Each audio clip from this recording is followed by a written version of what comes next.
Hello everyone, study IQ channel में आप सबका स्वागत है।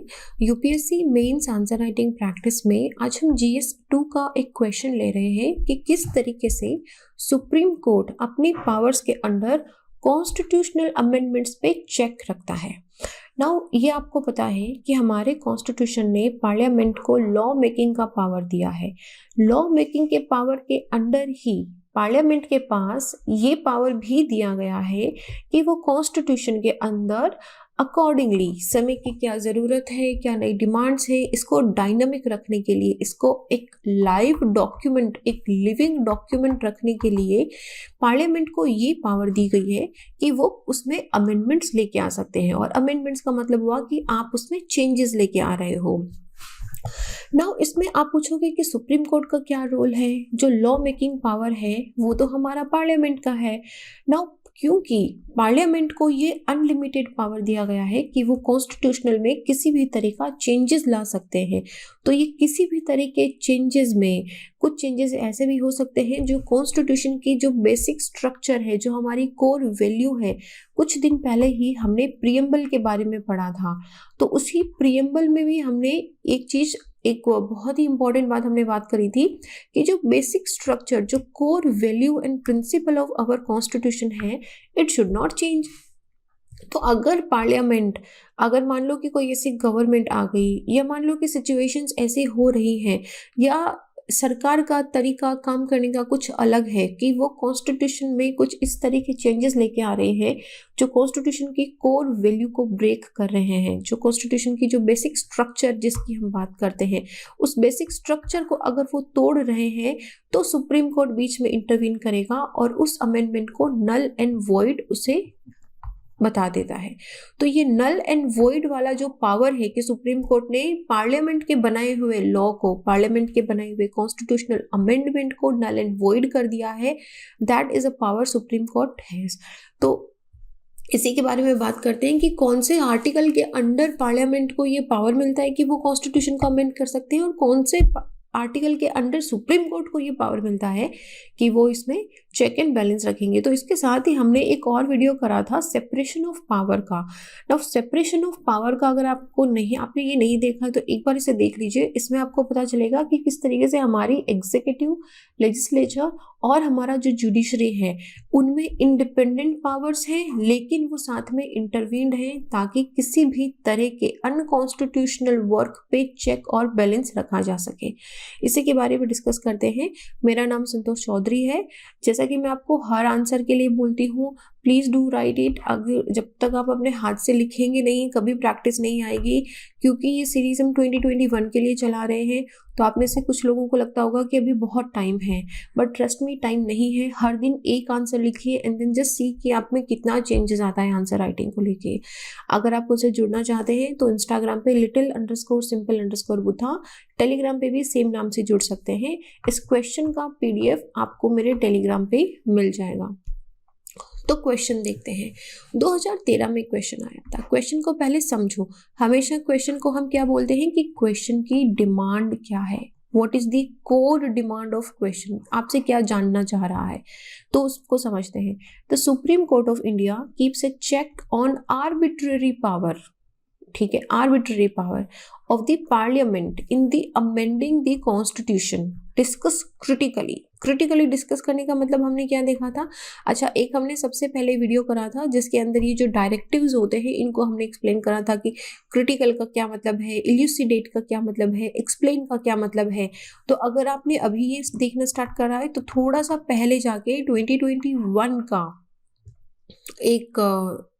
2020 कुछ दिन पहले हमने एक डायरेक्टिव्स का डिस्कशन करा था। इसको मैं टेलीग्राम पे डाल भी दूंगी चैनल पे, so you can see that. तो एक बार उसको देख लेना, इससे आपको थोड़ा सा आइडिया लग जाएगा कि when we are saying critically discuss, what do we mean by critically discuss. तो क्रिटिकली डिस्कस का मतलब क्या हुआ कि हम इस चीज के दोनों पहलुओं पे बात करेंगे, अच्छे पहलुओं पे, बुरे पहलुओं पे, कि क्या सुप्रीम कोर्ट जो चेक रखता है कॉन्स्टिट्यूशन पार्लियामेंट के कॉन्स्टिट्यूशनल अमेंडमेंट पावर पे, क्या वो अच्छी बात है या फिर वो अच्छी बात नहीं है कि किस तरीके से सुप्रीम कोर्ट खुद अपनी लिमिटेशंस को क्रॉस करता है, तो इस बारे में बात करेंगे। तो क्या क्वेश्चन बोल रहा है कि supreme court of India parliament का जो कॉन्स्टिट्यूशन अमेंड करने का पावर है, जो आर्बिट्ररी पावर है, बिना रोक टोक का आर्बिट्ररी पावर है, इस पे एक चेक रखता है। तो हमको ये डिस्कस करना है।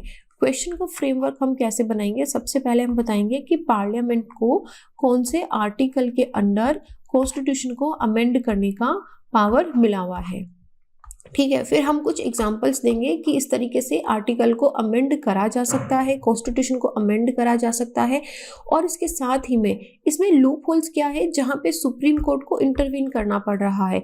जैसे आर्टिकल 368 के अंदर जो कॉन्स्टिट्यूशन अमेंड होता है ना, constitution is like our source of power, right, we the people source of power of the constitution. So इस कॉन्स्टिट्यूशन को पार्लियामेंट सिंपल मेजॉरिटी से या स्पेशल मेजॉरिटी से इसको अमेंड कर सकती है, और इसमें स्टेट्स का इतना सही नहीं होता। कुछ ही पॉइंट्स ऐसे हैं जहां पे इनको स्टेट की परमिशन लेनी पड़ती है, and that also 50% of the state legislature की सिंपल मेजॉरिटी में।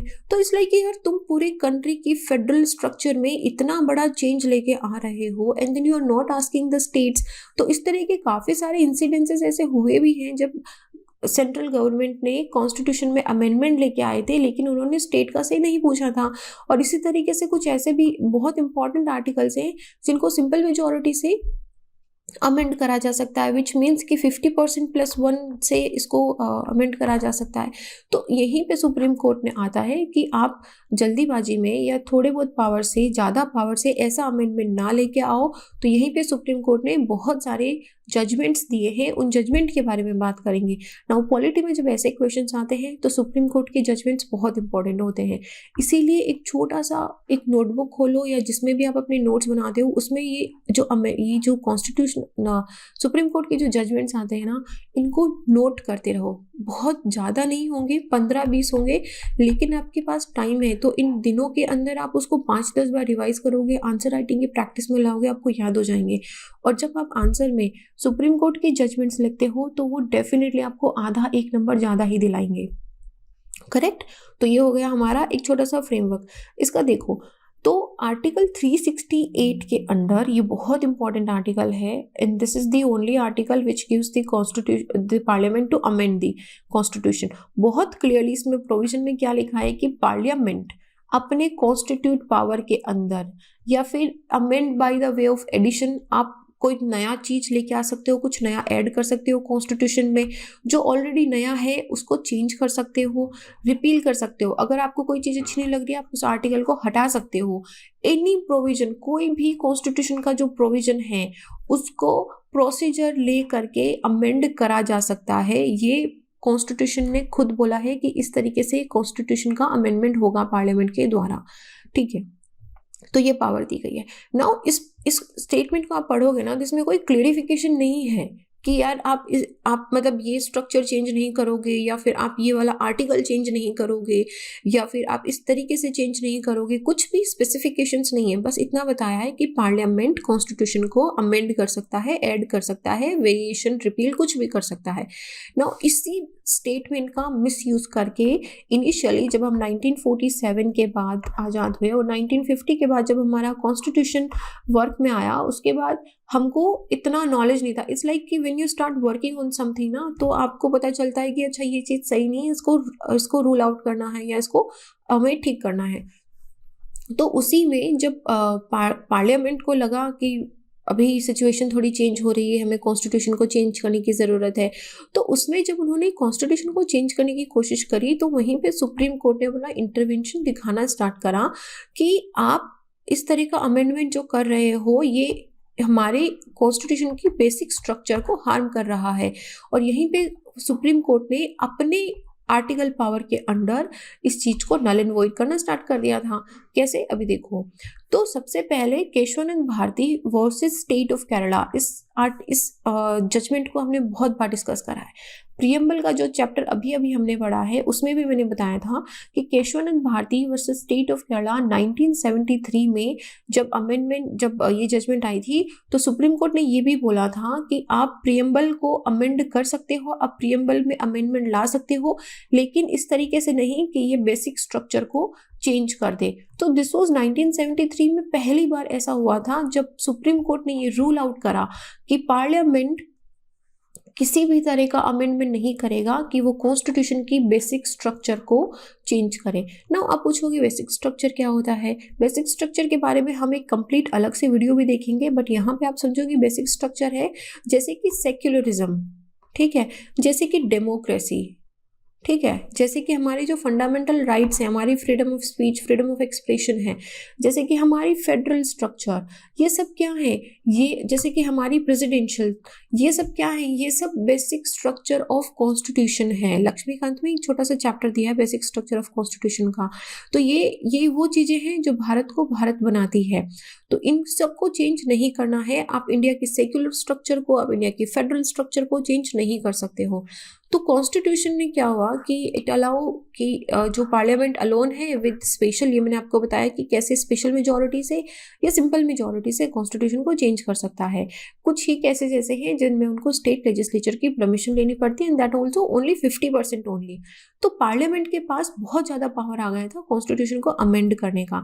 तो यहाँ पे supreme court as a guardian of the constitution, as a guarantor of the fundamental right of the citizen, इनका ये रोल आता है कि सिटीजन्स का फंडामेंटल राइट ब्रीच नहीं होना चाहिए। कॉन्स्टिट्यूशन का प्रोटेक्टर है वो, तो कॉन्स्टिट्यूशन में इस तरह का अमेंडमेंट नहीं लेके आना है जो इसको हार्म करे। तो सुप्रीम कोर्ट ने जब 1973 में केशवानंद भारती की रूलिंग दी थी तो इन्होंने basic structure of constitution doctrine का प्रोविजन दिया था। Now it itself is a question which can come in mains and prelims also. Basic structure क्या हुआ? तो देखो, सबसे पहले 1973 से पहले 1953 के अंदर जैसे ही हम आगे चलना स्टार्ट हुए तो उसमें बेसिक स्ट्रक्चर का सबसे पहले हमारे जो जस्टिस JR मुधोलकर थे, इन्होंने अपने डिसीजन में बोला था, Sajjan Singh versus state of Rajasthan का एक केस था 1953 का। इसमें उन्होंने बोला था कि कॉन्स्टिट्यूशनल अमेंडमेंट जो है वो आर्टिकल 13 की डेफिनेशन के अंडर नहीं आता है, it is exempted from the article 13 का डेफिनेशन। और उसके बाद हिस्टोरिकल लैंडमार्क केस आया, दिस केशवानंद भारती केस का मुझसे मेरे इंटरव्यू में भी पूछा गया था। And this was it is still, मतलब जब भी कोई कॉन्स्टिट्यूशनल अमेंडमेंट को नल एंड वॉइड या उसकी कॉन्स्टिट्यूशनलिटी की बात आती है तब Keshavananda Bharati judgment is something which is on the top. तो इसमें पहली बार सुप्रीम कोर्ट ने बेसिक स्ट्रक्चर को रिकॉग्नाइज करा था और ये बताया था, और ये केस बाय केस हुआ था। और इसी मतलब द पीरियड उस केशवानंद भारती के बाद भी बहुत सारे ऐसे अमेंडमेंट्स हुए, फिर सुप्रीम कोर्ट ने इंटरवीन करा तो बेसिक स्ट्रक्चर इवॉल्व करती गई। ऐसा नहीं है कि 1973 में सुप्रीम कोर्ट ने एक लिस्ट बना के दे दिया कि ये बेसिक स्ट्रक्चर्स हैं, इनको आप चेंज नहीं करोगे, नहीं। जैसे जैसे अमेंडमेंट्स होते गए उनकी कॉन्स्टिट्यूशनलिटी चेक होती गई, उसके अकॉर्डिंगली हमारी बेसिक स्ट्रक्चर की लिस्ट बनती गई और बढ़ती गई, अभी भी ये बढ़ती जा रही है। तो इंदिरा गांधी वर्सेस राज नरेन एक जजमेंट आया था। तो आपको याद होगा कि जब इंदिरा गांधी का राज चल रहा था और जब इमरजेंसी था तब कंटिन्यूसली 2 बार बहुत ही शॉर्ट ड्यूरेशन में इलेक्शंस हुए थे। उस वक्त पे क्या हुआ था कि 39th कॉन्स्टिट्यूशनल अमेंडमेंट लेके आए थे टू रेगुलराइज, मतलब कि अगर प्राइम मिनिस्टर या स्पीकर के इलेक्शन में कोई भी डिस्प्यूट होता है तो उसमें कोर्ट अपना इंटरवेंशन नहीं देगा, वो कोर्ट की जुरिडिक्शन से बाहर होगा। तो लेकिन सुप्रीम कोर्ट ने बोला कि नहीं, पॉसिबल नहीं है, आप इधर पूरी डेमोक्रेसी की जो स्ट्रक्चर है उसको चेंज कर रहे हो, और ये डेमोक्रेसी जो है हमारी कॉन्स्टिट्यूशन की बेसिक स्ट्रक्चर है, रूल ऑफ लॉ और इक्वालिटी सब पे लगेगा। तो इन्होंने इस जो अमेंडमेंट इन्होंने करा था इसको स्ट्रक डाउन कर दिया था और उसके बाद में वापस इलेक्शंस हुए थे।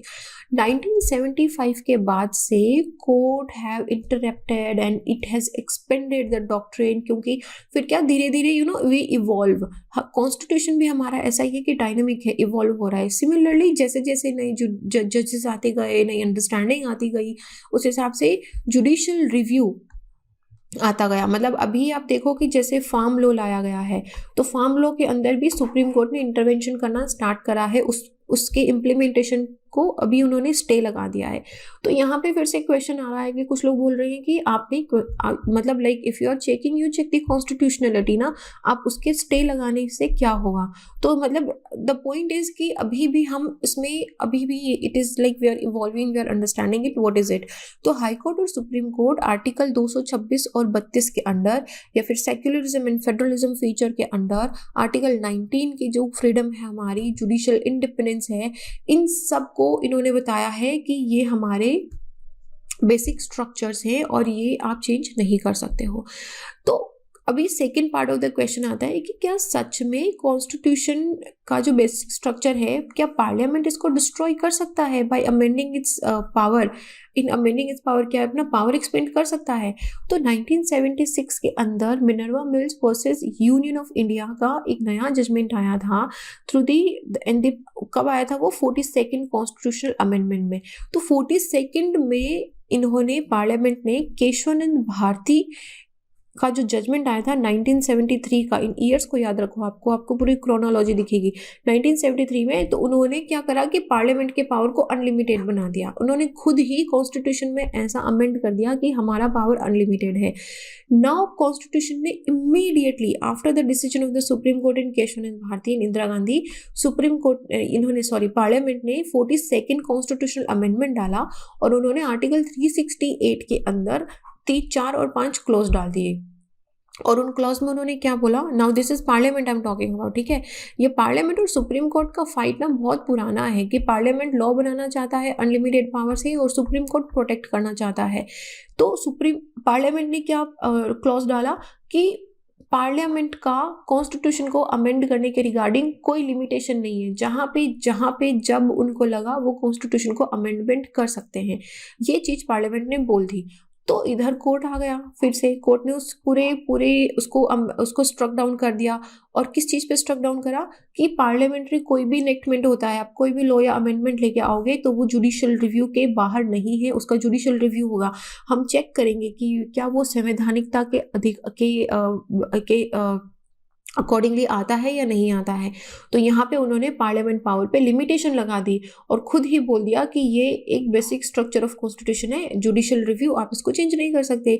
However it was not until much later that supreme court itself ruled out whether an addition of the 9th schedule would be like in the list की जो the list which statues immune from the requirement of not infringing on the fundamental right.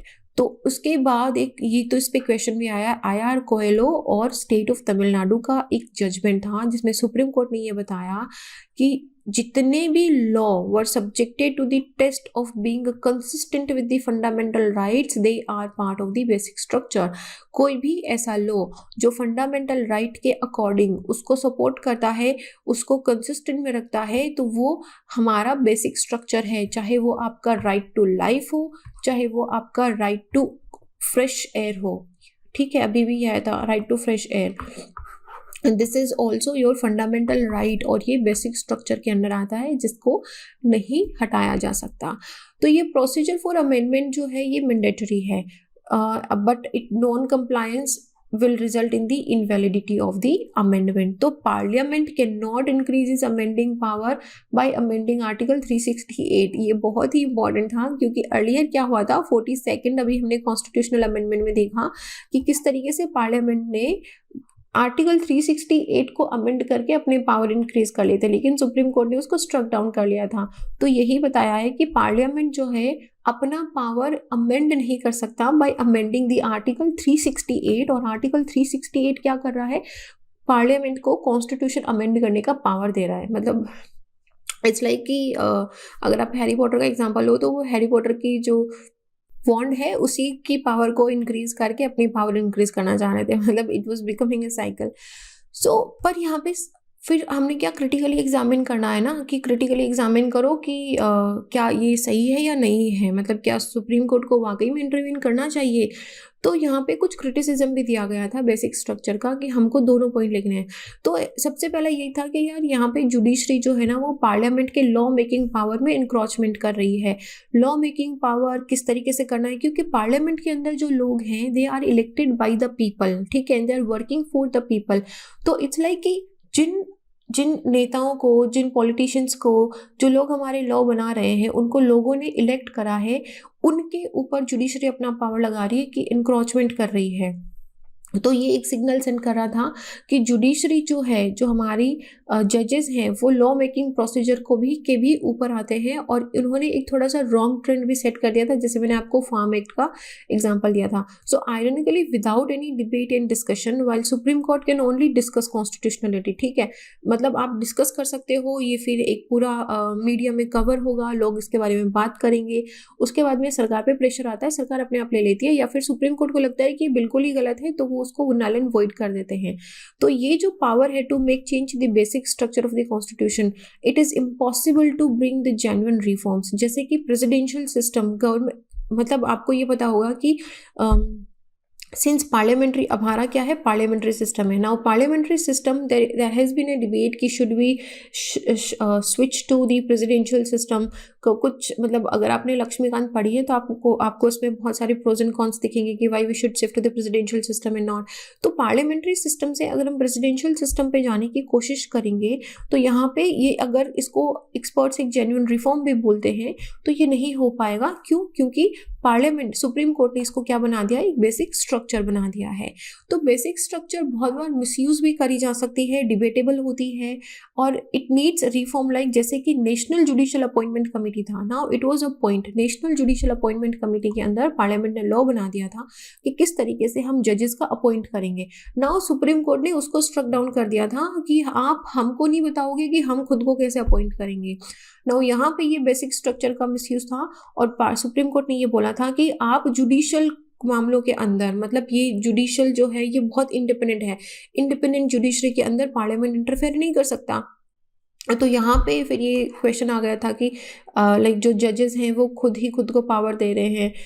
तो it was very much in the news, it was asked in the mains also. So this doctrine leads to the uncertainty in the mind of the parliament, कि उनको मतलब like they are also कि जब भी कोई भी law बनेगा तो अपोजिशन पार्टी हमेशा उसके कॉन्स्टिट्यूशनलिटी पे क्वेश्चन मार्क लगा के सुप्रीम कोर्ट पे डाल देती है, तो उसके इम्प्लीमेंटेशन में भी इफेक्ट पड़ता है। तो one certainly that emerged out of various supreme court judgment is that जितने भी लॉ और जितने भी कॉन्स्टिट्यूशनल अमेंडमेंट्स हैं वो सारे के सारे जुडिशियल रिव्यूज़ के अंडर आते हैं, और कोई भी लॉ जो बेसिक स्ट्रक्चर को ब्रेक करने की कोशिश करता है उसको सुप्रीम कोर्ट डिसमिस कर देगा, उसको स्ट्रक डाउन कर दिया जाएगा। तो इन एसेंस पार्लियामेंट का जो पावर है टू अमेंड द कॉन्स्टिट्यूशन ये एब्सोल्यूट नहीं है। मतलब ये वाली लाइन हमने जो देखी थी ना कि पार्लियामेंट आर्टिकल 368 को अमेंड करके सब कुछ अमेंड नहीं कर सकता, तो एब्सोल्यूट नहीं है, मतलब ये लिमिटेड है। और सुप्रीम कोर्ट जो है ये कॉन्स्टिट्यूशनल अमेंडमेंट्स का फाइनल आर्बिट्रेटर और इंटरप्रेटर है कि जो अमेंडमेंट लाया गया है, जो नया लॉ लाया गया है, क्या वो हमारे संविधान के अनुसार है या नहीं है। तो इस चीज़ पे चेक रखता है हमारा supreme court. So this was it on the कि किस तरीके से सुप्रीम कोर्ट जो है वो कॉन्स्टिट्यूशनल अमेंडमेंट की आर्बिट्रेरीनेस पे चेक रखता है। इसमें जुडिशियल जजमेंट्स को लिखना बहुत ज़रूरी है, ज़्यादा नहीं है, 3-4 याद कर लो। एक तो केशवानंद भारती याद कर लो, एक सज्जन सिंह याद कर लो, एक कोहेलो वाला याद कर लो, एटलीस्ट 4-5 याद रखो जो बहुत इंपॉर्टेंट है, जिन्होंने like they are considered as a historic landmarks. So this is it in this question. इस क्वेश्चन का PDF आपको मेरे टेलीग्राम पे मिल जाएगा। Also please do write the answers. आप अपने आंसर्स मुझे भेज सकते हो little_simple_बुद्धा पे, या फिर doubts.studyiq@gmail.com पे भी भेज सकते हैं। This is it in this question. I will see you guys in the next. Till then be happy. जय हिंद।